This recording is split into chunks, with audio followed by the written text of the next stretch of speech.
Haram Ramo Ayri Yaram Ramo Vajjayaram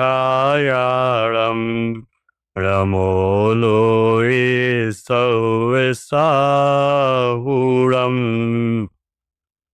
Mangalam Bhagavan Viro Mangalam Gautamo Gari Mangalam Kunda Kundatyo Jaina Dharmostu Mangalam Sarva Mangala Mangalyam Sarva Kalyankarikam Pradhanam Sarva Dharmanam Jainam Jayatu Shasanam Jainam Jayatu Shasanam Jainam Jayatu Shasanam जिसने बताया जगत को प्रत्येक कण स्वाधीन है करता न धरता कोई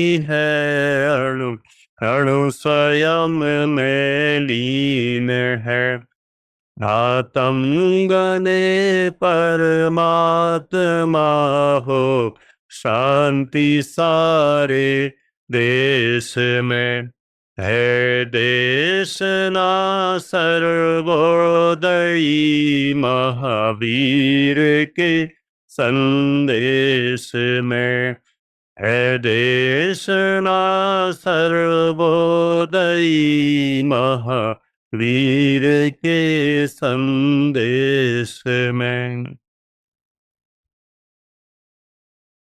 आज शिविर का अंतिम दिन और कर्म व्यवस्था पर अंतिम कक्षा। इसमें 148 कर्म प्रकृतियों पर अपन चर्चा कर रहे हैं। यद्यपि कक्षा का नाम तो दिया है अष्ट कर्म व्यवस्था, लेकिन उनका भी विस्तार है। वे अष्ट सभी विस्तार रूप में फैलकर 148 का रूप ले लेते हैं। तो उन 148 कर्मों की व्यवस्था पर अपन चर्चा कर रहे हैं। बहुत कुछ हो चुकी है, बस समापन की ओर है। जितना हुआ उतना 5 मिनट में एक बार हम वहीं तक पहुंचते हैं और उसके बाद आगे बढ़ने का प्रयास करेंगे।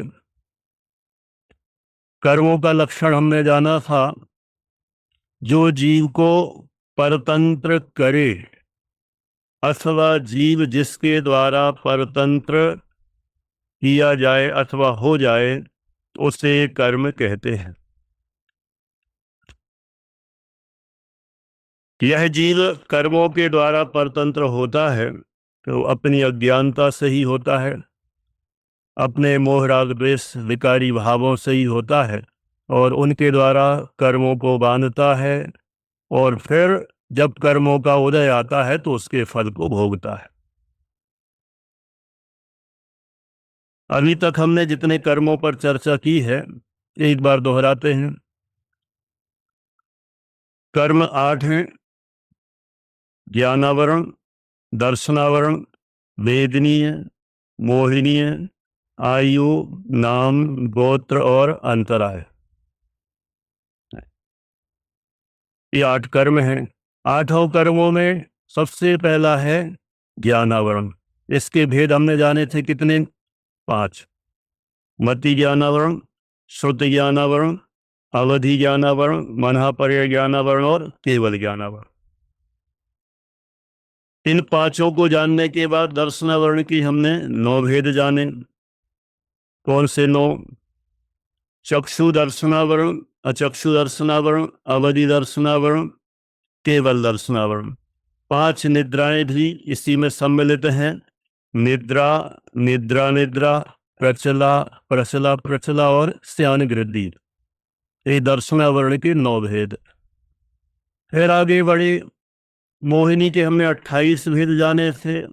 28 वेदों में सबसे पहले मोहिनी के 2 भेद: दर्शन मोहिनी, चारित्र मोहिनी।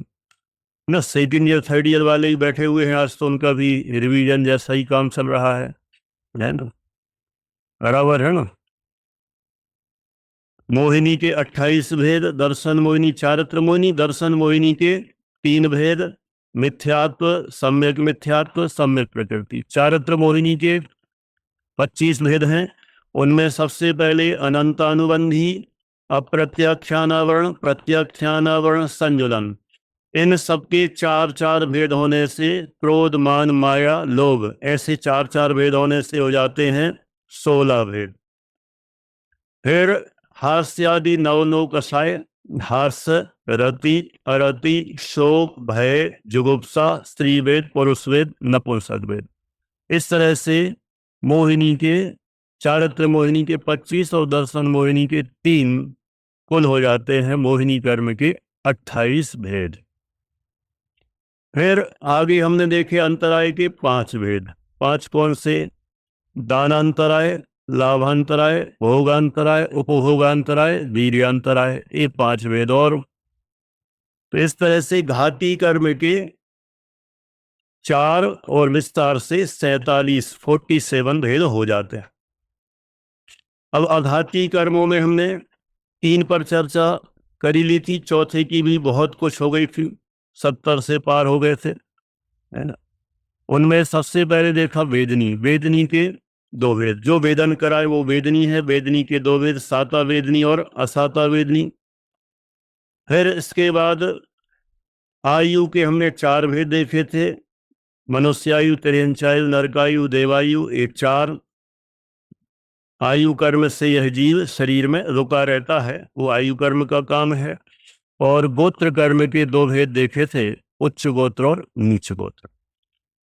इन सब पर अपन ने चर्चा की। उसके बाद नाम कर्म के 93 भेदों पर अपन चर्चा कर रहे थे, है ना। जितने हो चुके उनको एक बार फिर से दोहराते, हाँ दोहरा लेते हैं। उसमें क्या है? सबसे पहले 4 गति। 4 गतियों के नाम सबको पता है, मनुष्य, त्रियंश, देव और नरक, 4 गतियां। फिर 5 जाति, 1 इंद्री जाति, 2 इंद्री जाति, 3 इंद्री जाति, चतुरिंद्री जाति और पंचेंद्री जाति, 5 हो गए। गति, जाति, फिर शरीर। शरीर के 5 भेद, औदारिक, वैक्रियक, आहारक, तेजस और कार्बन, ये 5 भेद। इनके बाद फिर हमें ऐड करना था, कल करेक्शन कराया था, है ना, अपन ने बाद में ना लेके यहां लेना है, 3 अंगोपांग। 3 अंगोपांग कौन से? औदारिक अंगोपांग, वैक्रियक अंगोपांग और आहारक अंगोपांग। माने जिस कर्म के उदय से इस जीव के 8 अंग और अन्य जो आंख, कान, नाक, उंगली आदि शेष उपांग हो, उसे कहते हैं अंगोपांग नाम कर्म। तो हमने गति, जाति, शरीर, अंगोपांग, वो जो एक और आया था ना निर्वाण, वो यही जोड़ लो इसके बाद, अंगोपांग के बाद। जीव को गति मिली, गतियां तो मिली, गति के साथ जातियां भी मिली, जाति के साथ शरीर मिला, शरीर के साथ अंगोपांग भी मिले। अब अंगोपांग, कल ही प्रश्न में पूछा था ना किन्हीं ने, ये अंगोपांग की कैसी क्या व्यवस्था है, इनका आकार कहाँ होना चाहिए, उसकी व्यवस्था करता है निर्माण नाम कर्म। ठीक है। निर्माण नाम कर्म भी 2 प्रकार का है, स्थान निर्माण और प्रमाण निर्माण। स्थान निर्माण से जिस जगह पर अंगोपांग बनना चाहिए उस ही जगह पर बने। ऐसा नहीं होगा नाक यहाँ है तो कहीं सिर पे पहुंच जाए, आंख यहाँ है तो बगल में पहुंच जाए, कान है कहीं और पहुंच जाए, मुख है कहीं और पहुंच जाए, ऐसा नहीं होगा। जहां बनना चाहिए वहीं बने। यह है स्थान निर्माण नाम कर्म। और भी कितने शेप में बनना चाहिए, इसको कहते हैं प्रमाण निर्माण नाम कर्म। ठीक है।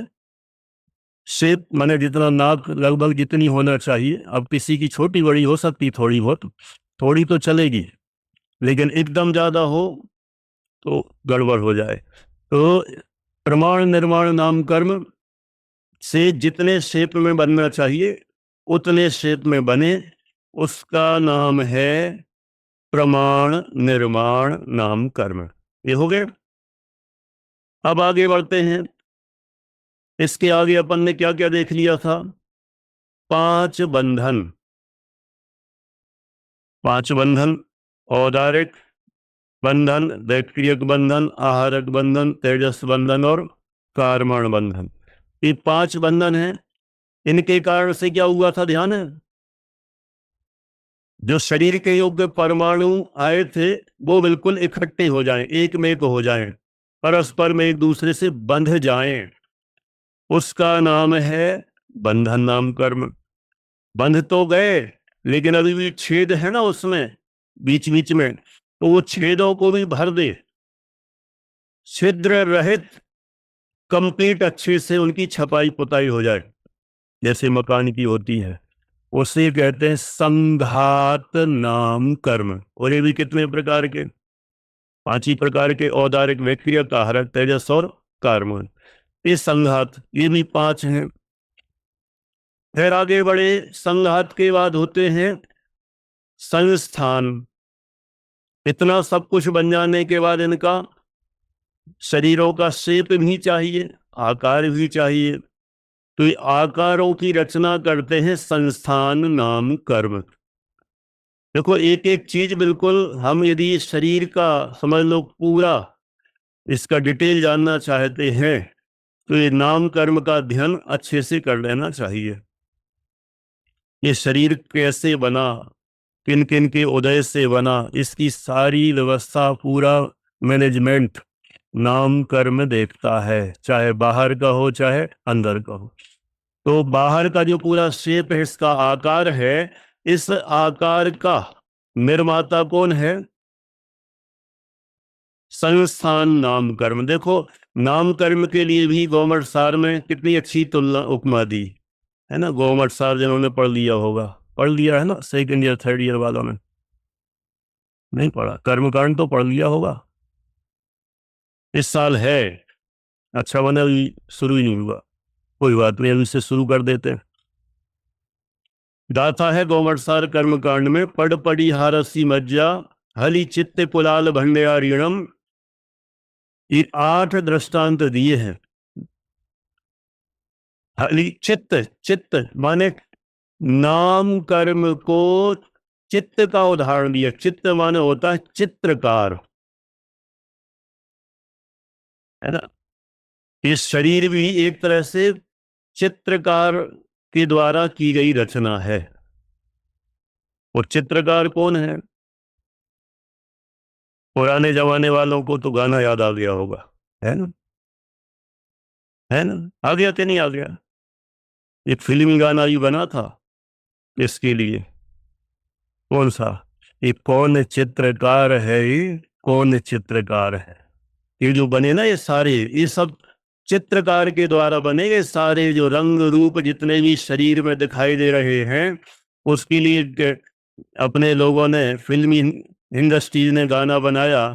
ये इतनी इतनी विविध वैरायटी की रचना बनी हुई है, ये इतने अलग अलग वैरायटी के चित्र बने हुए हैं, पिक्चर बनी हुई है, तो इनका रचनाकार कौन? उसमें ऐसा पहले तो प्रश्न उठाया कि कौन चित्रकार है, कौन चित्रकार है, लेकिन उनके तो समाधान एक ही है। कौन है चित्रकार? ऊपर वाला। उनके यहाँ तो सारा काम वहां से संचालित होता है। और अपने यहाँ एक कौन चित्रकार है? नाम कर्म चित्रकार है। ये सारी व्यवस्था उसके द्वारा प्रदत्त है। तो शरीरों के जो आकार बने हैं वे संस्थान नाम कर्म के उदय से। संस्थान तो सबको याद हो ही गए, कितने हैं? 6 हैं। कौन से? पहला समचतुरस संस्थान, फिर नैग्रोध परिमंडल, स्वाति संस्थान, कुब्जक संस्थान, वामन संस्थान और हुंडक संस्थान। ये 6 प्रकार के संस्थान होते हैं, उससे शरीरों के 6 वैरायटी के आकार बनते हैं। कल अपन ये सब देख चुके हैं, इसलिए अब इनका बार बार रिपीटेशन नहीं कर रहे हैं। फिर इसके बाद ये तो बाहर के शेप की बात हो गई। अब अंदर इसको मजबूती देने वाली व्यवस्था, हड्डियों वाली व्यवस्था, इसका समझ लो जो अपन ने कल देखा था, जैसे मकान बनता है तो उसके लिए सरिया वगैरह लगाए जाते हैं, तो ये इसके लिए सरिया वगैरह लगाने वाली व्यवस्था वो करता है संघनन नाम कर्म।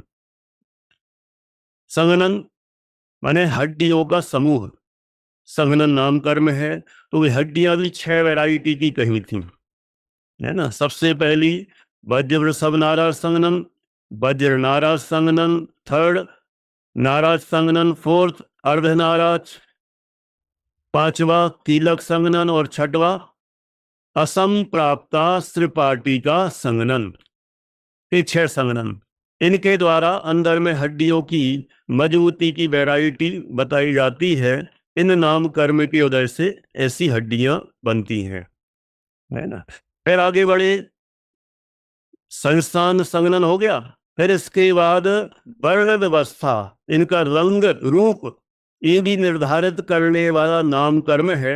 ये भी 20 वैरायटी के बताए गए। वर्ण आदि यहाँ पर 20 कहे, है ना। वो समय सार जी के नहीं लेना, वर्ण आदि अनुराग आदि 29। यहाँ पर कौन से लेना है? 20। कौन से? स्पर्श रस गंध वर्ण, ये 4, और चारों के 20 बन जाते हैं। स्पर्श के 8, हल्का भारी, रूखा चिकना, कड़ा नरम, ठंडा गरम, ये सब नाम कर्म के भेद हैं, जिनके उदय से शरीर में स्पर्श अथवा इसके जो विविधता है, हल्का भारी रूखा चिकना आदि, ये सब इस शरीर में पाए जाते हैं। ऐसे ही रस के 5 भेद कहे थे। कौन सा? खट्टा मीठा कड़वा कसायला चरपड़ा। फिर इसके बाद आगे गंध के 2, सुगंध और दुर्गंध, और वर्ण के 5, काला, नीला, लाल, पीला, सफेद, ये 5। इस तरह से ये 5 वर्ण और ऐसे कुल हो जाते हैं स्पर्श आदि के 20। ये भी सब नाम कर्म के द्वारा ही बने हुए हैं, और इनका जब उदय आता है तो शरीर में इतनी विविधता बन जाती है। मैंने शरीर का सुगंधित होना, दुर्गंधित होना, ये सब इसी के कार्य हैं। इनकी चर्चा हो गई। अब इसके बाद हमने देखा था अनुपूर्व। अनुपूर्व नहीं कितने हैं? 4। इनका उदय विग्रह गति में होता है। मनुष्य, तिर्यंच, नरक और देव 4 प्रकार की अनुपूर्वी होती है। मान लो कोई तिर्यंच गति का जीव मान लो देव गति में जा रहा हो, अथवा तिर्यंच गति का जीव नरक में जा रहा हो, या मनुष्य में जा रहा हो, किसी भी गति का जीव कहीं जा रहा हो, तो विग्रह गति में मान लो वो देव गति में जा रहा हो तो देवायु का तो हो जाता है उदय, लेकिन उसका शेप किसका होगा? जो पिछले से आया है। मान लो कुत्ता मर के देव बन रहा होगा, या हाथी बन के देव बन रहा होगा, तो रास्ते में उसका जो शेप और आकार होगा, आकार तो होगा हाथी का, और आयु कौन सी? देवायु। इसको कहते हैं अनुपूर्वी। अनुपूर्व। तो ये 4 प्रकार की होती है। फिर आगे बढ़े, अगुरु लघु। अगुरु लघु 1 है ना। अगुरु और अलघु। गुरु माने होता है भारी, लघु माने हल्का। माने ऐसा नाम कर्म का उदय जिससे यह शरीर ना तो एकदम भारी के उठे ही नहीं, और ना ऐसा हल्का के हवा चले और उड़ जाए, ऐसा नहीं होना है अगुरु लघु नाम कर्म के उदय से। फिर आगे बढ़े थे, उपघात। शरीर में ऐसे अंग हों जो स्वयं का घात करें, स्वयं को तकलीफ पहुंचाएं। उपघात नाम कर्म, जैसे पेट बड़ा हो जाना, अथवा ऐसे सींग आदि हो जाना, अथवा शरीर में ऐसी उंगलियां वगैरह ऐसी एक्स्ट्रा हो जाना। अभी नहीं, इस शंका समाधान का टाइमिंग में देखो ना, मुझे पता है कुछ है शंका वाले विशेष, पहले ही सोच रखा था, लेकिन बुरा नहीं मानना, अभी मैं पूरा कर देता हूँ, उसके बाद कुछ लगे तो कहना, नहीं तो उसी में पूरा टाइम चला जाएगा, है ना। ये क्या हो गया? अगुरु लघु हो गया। उपघात। उपघात माने स्वयं को कष्ट पहुंचाने वाले अंग, उपांगों की रचना हो जाना। और परघात, परघात में माने शरीर में ऐसे अंग हों, नाखून आदि ऐसे, जो दूसरे को कष्ट पहुंचा सकते हो, वो परघात नाम कर्म की वजह से होता है। आगे बढ़े। उच्छ्वास, जो शरीर में इसमें श्वासोच्छ्वास की व्यवस्था है, वो सब उच्छ्वास नाम कर्म की वजह से होती है। नेक्स्ट बढ़ते हैं। आतप, जिस कर्म की वजह से शरीर में अंदर गर्माहट हो, उसका नाम आतप। ज्यादातर इनका उदय सूर्य विमान आदि में होता है, जो जिसकी जो प्रभा है पूरी तरह से गर्म रहती है। फिर उद्योत, उद्योत भी कल देख लिया था। उद्योत नाम कर्म की वजह से शरीर में ठंडक, जैसे समझ लो चंद्र का विमान है अथवा जुगनू आदि, तो ये ठंडक, उनके अंदर शीतलता पाई जाती है, ये उद्योत नाम कर्म की वजह से है। फिर देखा था कल हमने विहायो गति। विहायो गति, विहाय माने आकाश और उसमें गति माने गमन।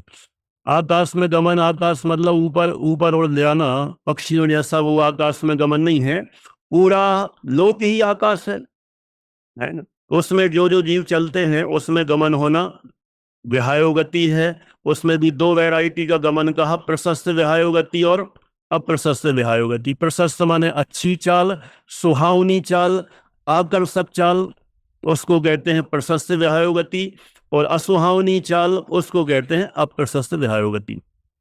फिर आगे प्रत्येक शरीर, जिस शरीर का मालिक एक हो उसको कहते हैं प्रत्येक शरीर नाम कर्म का उदय। फिर है साधारण शरीर, जिस कर्म की वजह से शरीर एक हो लेकिन उसके मालिक अनंत हो, उसको कहते हैं साधारण शरीर नाम कर्म का उदय। ये निगोदीय जीवों में पाया जाता है। फिर त्रस, त्रस नाम कर्म की वजह से जो जीव होते हैं वे त्रस कहलाते हैं। फिर स्थावर नाम कर्म, स्थावर नाम कर्म की वजह से जो जीव पृथ्वी जल अग्नि आदि है ना, पृथ्वी जल अग्नि वायु वनस्पति में उत्पन्न होते हैं, वो स्थावर नाम कर्म है। सुभग दुर्भग भी कल हमने देख लिए, इसलिए हम जल्दी चल रहे हैं, है ना, कल हो चुका है सारा विषय। सुभग दुर्भग, जिस कर्म के उदय से शरीर हो कैसा, अच्छा हो चाहे बुरा हो, भयानक हो चाहे सुंदर हो, लेकिन कैसा लगेगा, फीलिंग में तो अच्छा ही लगेगा। सुभग नाम कर्म का उदय हो, है ना। दर्पण में भी देखे तो एकदम दिखने में भयानक हो, लेकिन उसको लगे आज तो मैं स्मार्ट लग रहा हूं, अपने अंदर वो फीलिंग आना, इसका नाम सुभग नाम कर्म का उदय है। और दुर्भग, भले ही दिखने में सुंदर हो लेकिन फीलिंग में कैसा है कि मैं अच्छा नहीं दिख रहा हूं। ऐसा होता है, कई लोग अच्छे अच्छे सुंदर सुंदर लोग भी हो ना, तो उनको भी कभी लगता है आज मैं नहीं जम रहा हूं, आज थोड़ा सा डाउन सा लग रहा हूं। ये उसके दुर्भग नाम कर्म का उदय है, ऐसा है। फिर आगे बढ़ते हैं। सुभग दुर्भग, सुस्वर दुस्वर, जिस कर्म के उदय से गले की आवाज अच्छी हो, मधुर हो, वो सुस्वर नाम कर्म का उदय। और आवाज अच्छी ना हो, कर्कश हो, असुहावनी हो, उसको कहते हैं दुस्वर नाम कर्म का उदय। फिर शुभ अशुभ नाम कर्म, शुभ नाम कर्म की वजह से शरीर के अंग अच्छे दिखते हैं, अच्छे होते हैं, ये सुभग नाम कर्म का उदय। और शरीर के अंग अच्छे नहीं दिखते, अच्छे नहीं बनते, उसका नाम है अशुभ नाम कर्म का उदय। यहां तक की अपनी चर्चा हो चुकी थी। अब आगे बढ़ते हैं। सूक्ष्म, जिस नाम कर्म के उदय से शरीर सूक्ष्म होता है, और इतना सूक्ष्म कि ना तो वह किसी को बाधा पहुंचाता है और ना किसी से बाधित तो होता है। देखो, है ना, जो यहां तक तो अपन आप सब लिख चुके थे। सूक्ष्म नाम कर्म के उदय से क्या होता है, ऐसा शरीर प्राप्त होता है ना तो किसी को बाधा पहुंचाता है और ना किसी से बाधित होता है। मतलब क्या हुआ, मान लो सूक्ष्म नाम कर्म का उदय है जिसके, तो यहाँ दीवार से निकल जाएगा, दीवार भी रोक नहीं पाएगी।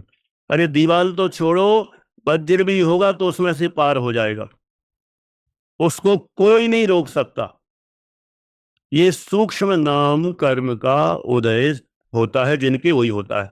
अथवा उसमें से भी कोई निकल जाए, कोई फर्क नहीं पड़ता है। सूक्ष्म नाम कर्म का उदय हो तो पंख से वह कट नहीं सकता, अग्नि से जल नहीं सकता, वो जो अपने आत्मा के लिए भजन है ना, क्या है, शस्त्र से भी मैं कभी कटता नहीं, अग्नि से भी मैं कभी जलता नहीं, और जल गलाए तो मैं कभी गलता नहीं, ऐसा मैं आत्मा हूं। सूक्ष्म जीव भी ऐसा ही है, ऐसे ही है। मतलब शस्त्र से कटता नहीं है, कोई तलवार भी पटक दे तो तलवार से आर पार हो जाए, कोई फर्क नहीं पड़ता। पंखे से मरते नहीं, तो कोई कहते हैं अपन को तो यही पढ़ाते, पंखे इसमें जीव मर रहे हैं, वो मर रहे हैं, वो सूक्ष्म जीव नहीं मरते, कोई एक भी सूक्ष्म जीव पंखे से नहीं मरता। ये सब वायु का एक मरते हैं, अथवा अन्य बादल जीव मरते हैं। सूक्ष्म जीव तो वे पार पार हो जाते हैं, कोई फर्क नहीं पड़ता। अग्नि में से निकल जाते हैं, अग्नि भी उनको नहीं जला सकती। सूक्ष्म नाम कर्म का उदय होगा तो इस सूक्ष्म नाम पर अगला है बादल। बादल नाम कर्म का जिनके उदय हो, माने बादल नाम कर्म के उदय से वे जीव दूसरे को भी बाधक होते हैं और स्वयं भी उनको बाधा होती है। बाधा मतलब ये दीवार से नहीं निकल सकते, वे रुक जाएंगे। माने स्वयं भी दूसरे से, माने जो दूसरों को बाधा पहुंचाएं और दूसरे से बाधित हो, उसको कहते हैं बादल नाम कर्म का उदय। उनसे जीव रुक भी जाएंगे और वो भी दूसरी जगह रुक जाते हैं, माने ट्रांसपेरेंट नहीं हो सकते कि कहीं से निकल जाएं। वो कहलाता है बादल नाम कर्म, है ना। सूक्ष्म बादल अपोजिट हो गया एकदम। नेक्स्ट है पर्याप्त और अपर्याप्त। ये क्या होता है? पर्याप्त नाम कर्म, जिस कर्म के उदय से जीव की आहार आदि पर्याप्तियां पूर्ण हो। अब डिटेल नहीं पूछना, क्योंकि इसके लिए तो बहुत लंबी प्रोसेस है ना। जिन्होंने थोड़ा सा अध्ययन किया है उनको पता है कैसी क्या पर्याप्तियां पूर्ण हो।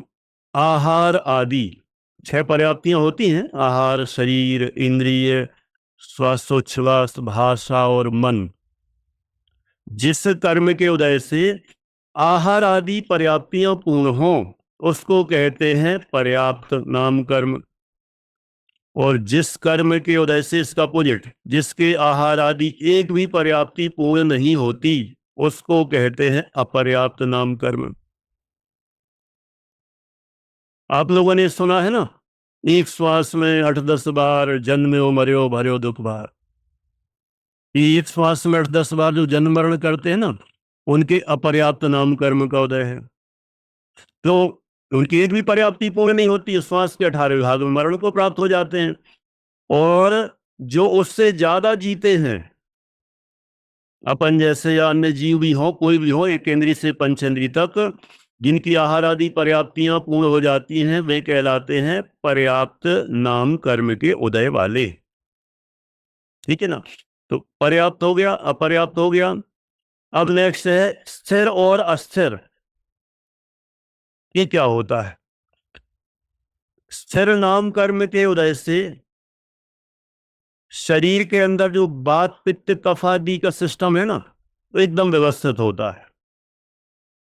और अस्थिर नाम कर्म के उदय से वो पूरा सिस्टम बिगड़ता है। इसका मतलब सरल भाषा में समझें तो जो बीमार आदि होते हैं वे अस्थिर नाम कर्म के उदय से, और जो स्वस्थ रहते हैं वो स्थिर नाम कर्म के उदय से। कुछ खाने पीने से, वातावरण से कोई फर्क नहीं पड़ता। ये कर्म सिद्धांत हमें भी सिखाता है। बहुत लोगों में बहुत कंफ्यूजन रहती है, ठंडे पे गरम खा लो, गरम पे ठंडा पी लो, आइसक्रीम पे चाय पी लो, जुकाम हो जाता है, मूंगफली खा के, मूंगफली की मिठाई खा के पानी पी लो तो जुकाम हो जाता है। कुछ नहीं होता। सब जिनका खुदाई का सिस्टम खराब होता है उनको होता है। माने अस्थिर नाम कर्म का जिनके उदय हो उनको ये सब बिगाड़ते हैं। जिनके स्थिर नाम कर्म का उदय होता है उनको कोई फर्क नहीं पड़ता। ऐसा नहीं देखा, कई लोग, बड़े लोग डराते ही रहते हैं, इस पे नहीं लेना, उस पे वो नहीं लेना, उस पे वो नहीं लेना। मैं स्वच्छंदता के लिए बात नहीं कर रहा हूं, लेकिन वस्तु स्वरूप है कर्म सिद्धांत का यही सिस्टम है कि बहुत लोग कोई चीज पे कोई चीज खा लेते हैं, मिला मिला के खा लेते हैं, मिक्स करके भी ले लेते हैं, और ऐसा लगता है कि इससे हम बीमार हो गए। उससे नहीं होते। और डॉक्टर के पास इलाज कराने से ठीक हो जाते हो, वो भी नहीं होते। स्थिर नाम कर्म का उदय हो जाता है जिसके भी ठीक हो जाते हैं, और अस्थिर नाम कर्म का उदय होगा तो वर्ल्ड के किसी भी डॉक्टर के पास चले जाओ, कभी ठीक नहीं होंगे। बहुत लोग दवाई खा खा के भी ठीक नहीं होते, और कई लोग बिना दवाई खा के भी ठीक हो जाते हैं। ये क्यों? उसके पीछे कारण है स्थिर और अस्थिर नाम कर्म का उदय। ये बहुत माने इनको अपन अपने पास समय कम रहता है, वो तो एक एक पे चर्चा करो तो ऐसा लगता है कि एकदम अपन को सिर्फ द्रव्यान योग ही रिलैक्स करता हो, ऐसा जरूर नहीं है। करणान योग भी हमें बहुत सिखा देता है, वो भी हमें निर्भर कर देता है। खास तौर से तो जो पर द्रव्यों से जो हमें लगता है ना ये पर द्रव्य हमें कुछ करता है, सबसे पहले कर्म सिद्धांत तो पर द्रव्य को साइड में कर देता है कि पर द्रव्य, पर वस्तु, पर जीव हमें कुछ नहीं करते, हमारा कुछ नहीं करते, ना भला ना बुरा, सब कुछ अपने अपने कर्मोदय के अनुसार होता है, अन्य किसी का उसमें कोई भी हस्तक्षेप नहीं। अब बताओ, बीमारियों में इलाज करने में सब नाम कर्म के उदय के अनुसार चलता है, अन्य कुछ भी नहीं। भले ही कितना ही अपन कह दें, कहते रहते हैं, लोक व्यवहार में चलता है, लेकिन वो लोक व्यवहार जाने, असली तो यही चीज है ना। हाँ, आप लोगों ने भी देखा होगा, अपने अपने अनुभव होंगे कि बहुत बार हम इधर इलाज कराया उधर इलाज कराया, कई जगह इलाज कराते हैं, कुछ नहीं होता, और जब इलाज कराना बंद कर देते हैं तो सब ठीक हो जाता है। हुआ किसी का हुआ हो तो हाथ उठा दो, एक आध जन। देखो, एक जन ने हाथ तो उठाया, थैंक यू, एक आध तो मिला है। नहीं, ऐसे ऐसे मिल जाएंगे अनेक केस, लोगों से सुनते हैं, वे कहते हैं हमने एलोपैथिक भी कराया, आयुर्वेदिक भी कराया, होम्योपैथिक भी कराया, फिर जब पहले खाने खाने वाले कराए, फिर खाना छोड़ने वाला कौन सी पैथी, नेचुरोपैथी वो भी कराई, सब करा लिए, किसी से कुछ नहीं हुआ, सब बंद कर दिया, फिर अपने आप ठीक हो गए। ऐसा हो जाता है, वो ठीक स्थिर नाम कर्म की वजह से ठीक होते हैं। अब आगे बढ़ते हैं। आदे अनादे, आदे जिस कर्म के उदय से जीव जो व्यक्ति है अथवा कहीं शरीर है कांति युक्त होता है, एकदम आभा युक्त होता है, माने उसका आभा मंडल ही एक अजब गजब का होता है, वो दिखते ही अलग ही एक है ना। आभा मंडल का ये मत समझना कि कोई वहां कोई भामंडल पीछे लगा हुआ है या यहाँ से वाइट वाइट रोशनी आ रही है, चमक रहा है, ऐसा नहीं। एकदम प्रभावशाली व्यक्तित्व, माने उसको देख के ही एकदम अलग। वो जरूरी है कि वो गोरा ही हो, काला भी हो सकता है।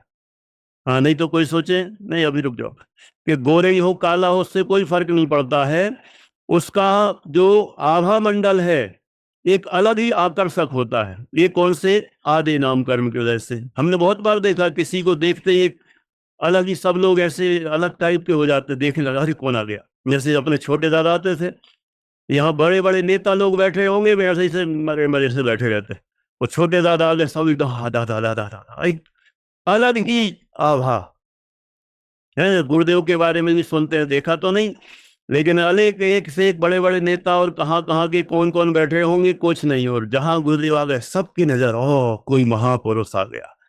माने एक अलग ही जो शरीर की कांति, जो दिव्यता होती है, वो आदे नाम कर्म की वजह से होती है। कोई क्रीम पाउडर लगाने और चमक धमक और उस पर प्लास्टर सर्जरी कराने, उससे कुछ नहीं होता। ये सब फालतू बातें हैं, डुप्लीकेट चीजें हैं, है ना।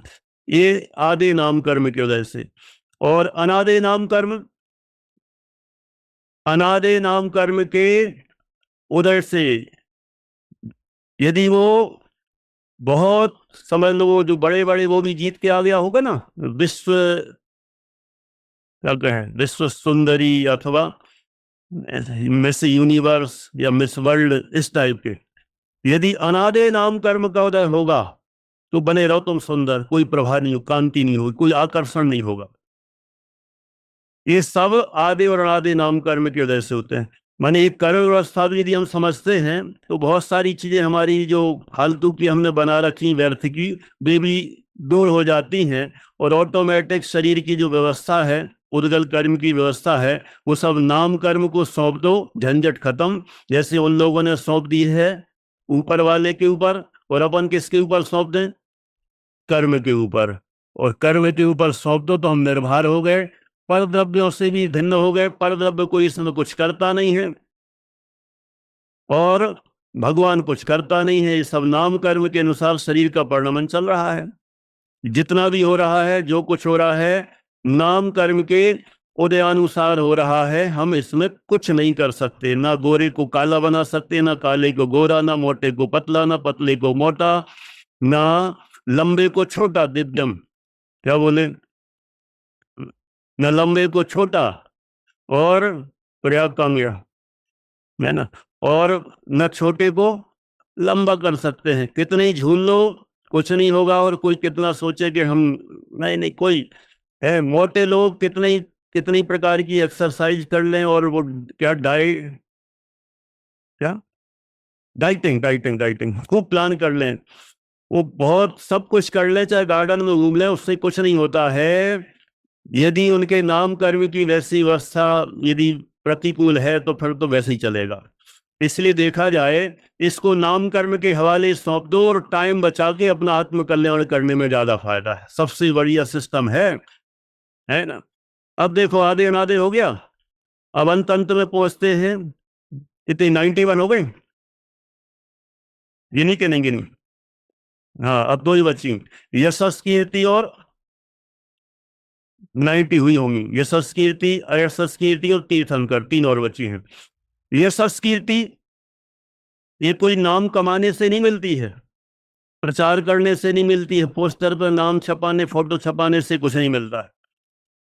जिसके यशस कीर्ति नाम कर्म का उदय होगा, बिना छपाए उसका नाम होता है। ये सिर्फ उदाहरण दे रहा हूं, नहीं तो कोई कहे कि हमारे ऊपर तो नहीं कह रहे, कुछ किसी के ऊपर कुछ नहीं कह रहा हूं, लेकिन जिसके यशस कीर्ति नाम कर्म का उदय होता है, ऑटोमेटिक उसका नाम चलता है। और अयशस कीर्ति का उदय होगा तो कितने नाम कमा ले, बदनामी ही मिलने वाली है।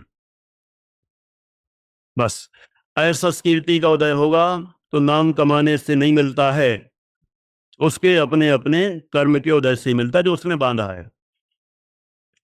और अंत में है तीर्थंकर प्रकृति, ये भी नाम कर्म का ही भेद है। अच्छी है ना, सबसे प्यारी तीर्थंकर प्रकृति। अपने मुमुक्षुओं ने तो पहले ही से उसकी खटिया खड़ी कर दी है ना। आते ही कनिष्ठ से ही बच्चे सीख जाते हैं, तीर्थंकर प्रकृति तो कर्म छे माने कर्म है, माने गुजराती में कह रहा हूं, माने ये तो कर्म है, कोई बांधने लायक चीज नहीं है। इसलिए तीर्थंकर प्रकृति की पहले ही छुट्टी कर देते हैं, अब बचा क्या, कुछ नहीं बचा। इसलिए तीर्थंकर प्रकृति भी नाम कर्म का ही भेद है, और उसके उदय से प्राप्त होती है, तो ये भी कोई बहुत बड़ी महानता नहीं है, विशेषता नहीं है, तो वो भी संसार ही ऐसा है। इस तरह से हमने नाम कर्म के भी 93 भेद देखे। अब जितने हमने पूरे देख लिए, पूरे टोटल 148 हो गए। यदि 168 करना हो तो बस 2 लाइन में हो जाएंगे 168। अपन ने देखे थे ना, 148 भी है, 168 भी है। जो वर्णादि जो 20 कहे थे ना, स्पर्श रस गंध वर्ण, ये 4 और इनके भेद 20 हो गए थे। इन 20 को 2 पार्ट में डिवाइड कर दो, शुभ और अशुभ। तो वर्णादि 20 शुभ और वर्णादि 20 अशुभ, इनको 2 पार्ट में डिवाइड कर देते हैं तो 20 और बढ़ जाने से हो जाते हैं 168। 168 कर्म प्रकृतियां इस तरह से हमने जान ली। अब इनका सार निचोड़ क्या है, अंतिम 5 बिंदुओं में जानने का प्रयास करते हैं। ठीक, पहला बिंदु, इन 8 कर्म प्रकृतियों में जो उदय उपसम क्षय क्षय उपसम की व्यवस्था है, संक्षिप्त में देखते हैं। सबसे पहले 4 घाती कर्म में, 4 घाती कर्मों में ज्ञानावरण, दर्शनावरण और अंतराय, 3 मोहिनी को छोड़ना, ज्ञानावरण, दर्शनावरण और अंतराय, इन 3 प्रकृतियों का उदय भी होता है, क्षयोपशम भी होता है और क्षय भी होता है। 3 चीजें होती। ठीक है बड़कुल, क्या होता है? हम कक्षा में याद करते रहते हैं कभी कभी, क्यों करते हैं पता है? हो नहीं गए? अरे वाह, पिछले साल पूछा था हमने कि दादाजी की भी पिताजी और पिताजी के पिताजी का भी नाम किसी को पता नहीं हो रहे हैं, ऐसे कैसे? उसने 4-6-7 पीढ़ियां गिना दी। मैंने भैया ये तो बहुत महान हो तुम, बाकी तो यहाँ पर किसी से पूछ लो तो नाम पता नहीं, फोटो तो फिर कुछ होती नहीं थी, तो इतने लंबे गिनाता गया लिस्ट, है ना। चलो खैर अभी इसमें समय नहीं लगा रहे हैं। पहला पॉइंट, ज्ञानावरण, दर्शनावरण और अंतराय, इन तीन में 3 चीजें होती हैं। क्या 3? उदय, क्षयोपशम और क्षय।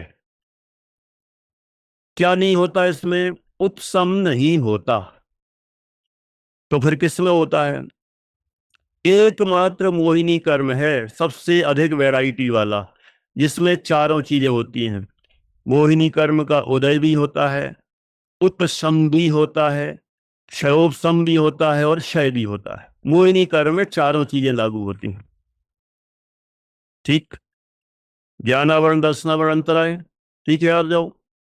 उसमें 3 और मोहिनी में चारों। संयम, संयम क्या नाम भूल गया, स्वयं, स्वयं, स्वयं। हो गई, पीछे के हंसने लग जाते है ना, मजा आता है ना थोड़ा। ऐसे इधर भी किसी का नाम लेते हैं तो इधर भी हंसते हैं, दिव्यम बोलो तो सब हंसते हैं। क्यों हंसते हैं पता नहीं, सबसे ज्यादा हाइट वाला है, सबसे हटके है, अलग है ना। खुशी होती है सबको, है हमारा एक नेता, खड़ा कर दो तो उसके सामने सब पीछे हो जाए, है ना। चलो चिन्मय सुनो, अब आगे क्या हो गया? घाती कर्म हो गया। अब आगे अघाती कर्म में देखें तो यहां पर कितनी वैरायटी है? मात्र 2 ही वैरायटी है अघाती कर्म में, चारों वेदनी, आयु, नाम, गोत्र, इनमें मात्र 2 ही वैरायटी हैं, या तो उदय या सीधा क्षय। इनका या तो उदय होता है या सीधा क्षय होता है। इनमें ना तो उपशम होता है ना क्षयोपशम होता है। ठीक, और ये सबसे अलग एक आत्मा है, उसमें क्या होता है? क्या होता है? कुछ नहीं, ना उदय, न उपशम, न क्षय, न क्षयोपशम, सबसे पार है पारणामिक भाव स्वभाव वाला अपना एक आत्मा, इन सबसे रहित है, ऐसा हमें विशेष जानना। एक पॉइंट हुआ, है ना। नंबर 2, आठों ही कर्म जीवों को संसार का कारण होने से, संसार के कारण होने से, माने संसार के कारण होने से का मतलब यहाँ ये समझना, संसार में रोके रहते हैं इस दृष्टि से, अथवा कहीं संसार में रोक कर परतंत्र करने वाले होने से कोई भी कर्म ग्रहण करने योग्य उपादेय नहीं है। कोई भी कर्म, अब उनमें चाहे अच्छे अच्छे गिना लो, चाहे साता वेदनी हो, चाहे उच्च गोत्र हो, चाहे शुभ नाम हो, अथवा यहाँ तक कि तीर्थंकर प्रकृति भी हो, ये कर्म तो कर्म है, संसार स्वरूप है, इनमें कोई भी कर्म उपादेय नहीं है, कोई भी कर्म ग्रहण करने योग्य नहीं है, अच्छा नहीं है। अपन तो पुण्य पाप की चर्चा करते हैं ज्यादातर कि पुण्य और पाप दोनों एक हैं। यहाँ तो देखा जाए पुण्य पाप में ही सारे कर्म आ जाते हैं, प्रशस्त प्रशस्त जब लगाते हैं तब पूरे के पूरे कर्म संसार स्वरूप होने से कोई भी उपादेय नहीं है। 2 पॉइंट हो गए, है ना। कई लोगों को लगता है ये अच्छा है, ये अच्छा है, ये अच्छा है, ये अच्छा है, ये बुरा है, ये अच्छा है, ये बुरा है। यहाँ तो पूरा क्लियर है, कोई भी हमारे लिए अच्छा नहीं है। नंबर 3, कर्मों के उदय का संबंध जीव से ही होता है, अन्य बाह्य वस्तुओं का उसमें कोई लेना देना नहीं है। कर्म का उदय आएगा तो सब कुछ जीव में, उसका फल मिलेगा जीव को। अन्य कोई बाहरी व्यक्ति अथवा बाहरी वस्तुएं जीव को तनिक मात्र भी ना तो सहयोग करती हैं ना असहयोग करती हैं। अथवा समय सारणी ग्रंथ की गाथा से लें तो ना तो किसी को सुखी करती है और ना किसी को दुखी करती हैं। बाहरी सारी वस्तुओं की बात कर रहे हैं। होने को तो कर्म भी सुखी दुखी नहीं करता, लेकिन फिर भी कर्म पर निमित्त का आरोप तो है, वो निमित्त होता है। बाकी अन्य सारी वस्तुएं तो बाहर ही हैं, उनसे जीव का कोई लेना देना नहीं है।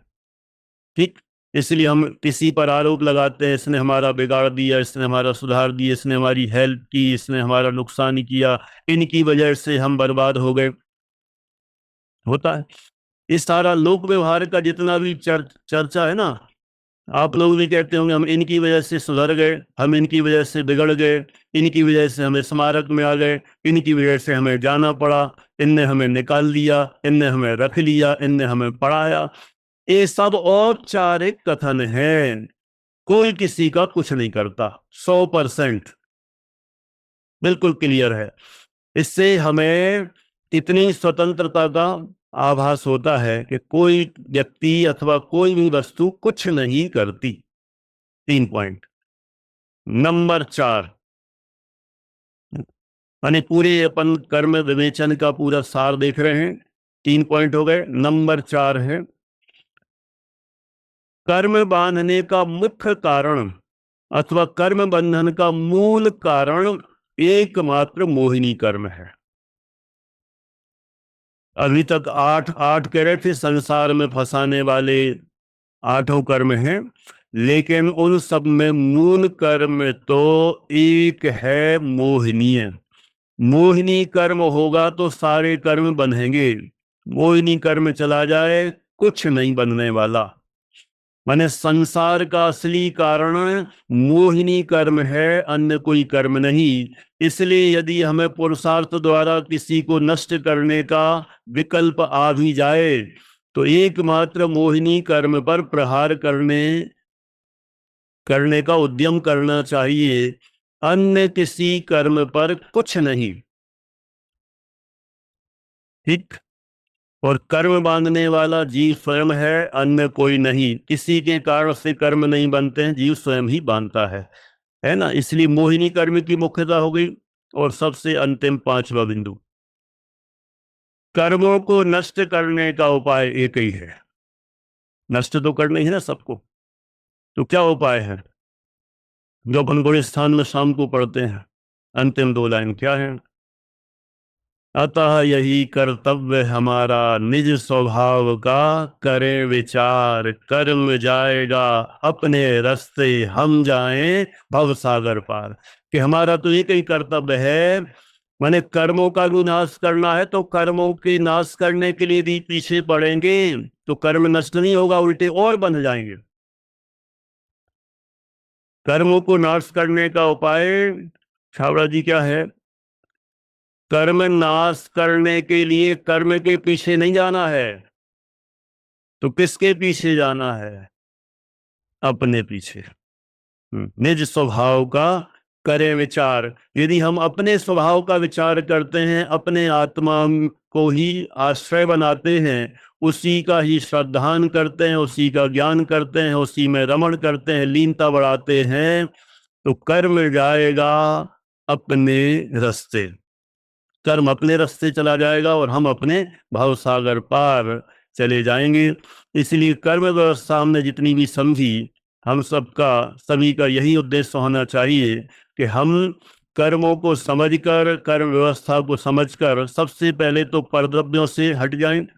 परद्रव्य कुछ नहीं करते। फिर आ जाओ, जो भी कुछ हो रहा है वो कर्म के निमित्त से हो रहा है, लेकिन कर्म बांधने वाले जीव के विकारी परिणाम हैं, वो असली कारण है। और फिर यदि यह जीव अपने में आ जाए, अपने स्वभाव में आ जाए, तो विकारी परिणाम भी खत्म। विकारी परिणाम खत्म तो उनके निमित्त से बनने वाले कर्म खत्म, बंधेंगे ही नहीं। और जब कर्म खत्म तो फिर सीधे अपन मोक्ष। इतनी सी बात है। इस तरह से हमने इतने अल्प समय में 8 दिनों में, 8 क्या पहले दिन तो कक्षा हुई नहीं, 7 दिनों में प्रयास किया कि हमें कर्म व्यवस्था का सामान्य ज्ञान हो जाए। तो सामान्य से भी थोड़ा सा विशेष भी हो गया। और जितना इसका विस्तार करें उतना कम है। अभी तो इसमें इतना विषय है कि जितना पढ़ते जाओ डूबते चले जाओ उतना डिटेल है ना। जो जिनको कर्म सिद्धांत में कर्मयोग योग में रुचि रहती है वे तो बहुत डिटेल पढ़ते ही हैं, और जितनी शक्ति हो पढ़ना भी चाहिए, लेकिन ऐसा नहीं सोचना चाहिए इसमें क्या रखा है। बस हम 2-3 मिनट और समझ लो कि 11:15 तक पूरा कर देते हैं। इस विषय की उपेक्षा नहीं करना चाहिए, अनादर तो करना ही नहीं चाहिए। चारों ही अनुयोग सर्वज्ञ भगवान के द्वारा कहे गए हैं। तो कई लोगों को वो कर्णानुयोग सुन के या प्रथमानुयोग सुन के या चरणानुयोग सुन ऐसी एलर्जी सी होने क्या क्या क्या है इसमें कोई आत्म कल्याण तो होता नहीं, मतलब एकदम ऐसे उसको हे जैसा। नहीं, कभी नहीं। ये सर्वज्ञ भगवान की वाणी है, ये सारे विषय भगवान ने कहे हैं। यदि हमने उनकी वाणी का अनादर किया तो भगवान का अनादर है, और जिसने भगवान का अनादर किया, उनकी वाणी का अनादर किया, उसको तो सामान्य देव शास्त्र गुरु का भी निर्णय नहीं होगा। तो फिर कोई कहे हमारा दिमाग ही नहीं चलता, उसमें बुद्धि नहीं चलती, तो फिर क्या करें? नहीं चलती तो इतना कहें देखो भाई ये बस हमारे बस का नहीं है, इसलिए हम कम पढ़ पाते हैं, नहीं पढ़ पाते हैं। लेकिन जो पढ़ सकता है खूब पढ़े, जो समझ सकता है खूब समझे, अनुमोदना करना चाहिए, क्योंकि ये विषय भी आगम के हैं, और आगम के विषय होने से इनको भी हम अच्छे से समझते हैं तो बहुत सारी चीज़ों का निर्णय होता है। इसलिए हमें भी अच्छे से सम्मान पूर्वक जिस तरह का भगवान द्रव्यानुयोग का है उसी भगवान के साथ हमें इन सभी चारों नियोगों का अभ्यास करना चाहिए। और जो चारों नियोगों का अभ्यास करता है वही बैलेंस्ड हो सकता है, नहीं तो बैलेंस बिगड़ जाएगा, स्वच्छंदता बढ़ने के चांस हैं, नुकसान होने की संभावनाएं हैं। कोई थोड़ा ज़्यादा हो सकता है कि पढ़ते हों, किसी अनुयोग को ज़्यादा किसी को कम, ऐसा हो सकता है। उपेक्षा ना करें, अनादर ना करें, और इन सबको समझकर अपना कल्याण करें। इसी भावना के साथ यहाँ पर ही पूरा करते हैं। यदि किसी की अभी भी कोई कचास बची हो इस संबंध में तो अपन आगे पीछे चर्चा कर लेंगे, लेकिन मुझे लगता है इतनी कक्षाओं में इतना ही हो सकता है। और उसमें कोई पूछे कि ये तो जीव विपाकी है, ये पुद्गल विपाकी है, ये है ना, अनेक अनेक प्रश्न हैं, वो सबके समाधान हैं आगम में, लेकिन यहाँ के लिए इतना ही आवश्यक था, उतना ही कहा। शेष विशेष पढ़ते रहें, अभ्यास करते रहें, ऐसी भावना के साथ यहाँ पर ही पूरा करते हैं।